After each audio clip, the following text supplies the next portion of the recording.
ಅಬ್ಬಬ್ಬ ಅಂದರೆ ಒಂದು ಎತ್ತಿನ ಗಾಡಿಯಲ್ಲಿ 1ರಿಂದ 2 ಟನ್ ಕಬ್ಬನ್ನು ತುಂಬಬಹುದು.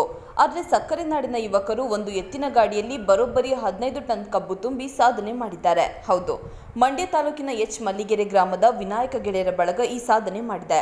15 ಟನ್ ಭಾರದ ಕಬ್ಬನ್ನು ಹೊತ್ತುಕೊಂಡು ಎತ್ತಿನ ಗಾಡಿ ಸುಮಾರು 3 ಕಿಲೋಮೀಟರ್ ಸಾಗಿದೆ.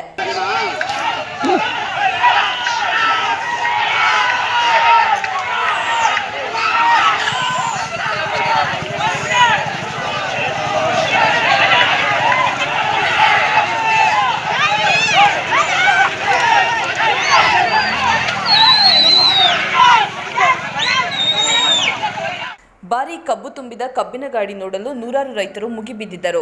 ಬಂಡಿ ಸಾಗುವ 3 ಕಿಲೋಮೀಟರ್ ಉದ್ದಕ್ಕೂ ರಸ್ತೆಯಲ್ಲಿ ಕಾದು ನಿಂತಿದ್ದ ಜನ ಸಿಳ್ಳೆ ಹಾಕುತ್ತಾ ಜೈಕಾರ ಹಾಕುತ್ತಾ ಯುವಕರಿಗೆ ಪ್ರೋತ್ಸಾಹ ನೀಡಿದ್ದಾರೆ.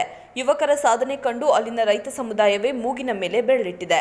ಇಲ್ಲಿಯವರೆಗೆ 12 ಟನ್ ಕಬ್ಬು ತುಂಬಿದ ಗಾಡಿಯನ್ನು ರೈತರು ಎಳೆಸಿದ್ದರು. ಆದರೆ ಈಗ 15 ಟನ್ ಕಬ್ಬನ್ನು ತುಂಬಿ ಎಳೆಸಿರುವ ವಿನಾಯಕರ ಗೆಳೆಯರ ಬಳಗ ದೊಡ್ಡ ಸಾಧನೆಯನ್ನೇ ಮಾಡಿದೆ. ಯುವ ಬಳಗ ಹಾಗೂ ಎತ್ತುಗಳ ಸಾಮರ್ಥ್ಯವನ್ನು ಸುತ್ತಮುತ್ತಲಿನ ರೈತರು ಮೆಚ್ಚುಗೆ ವ್ಯಕ್ತಪಡಿಸಿದ್ದಾರೆ.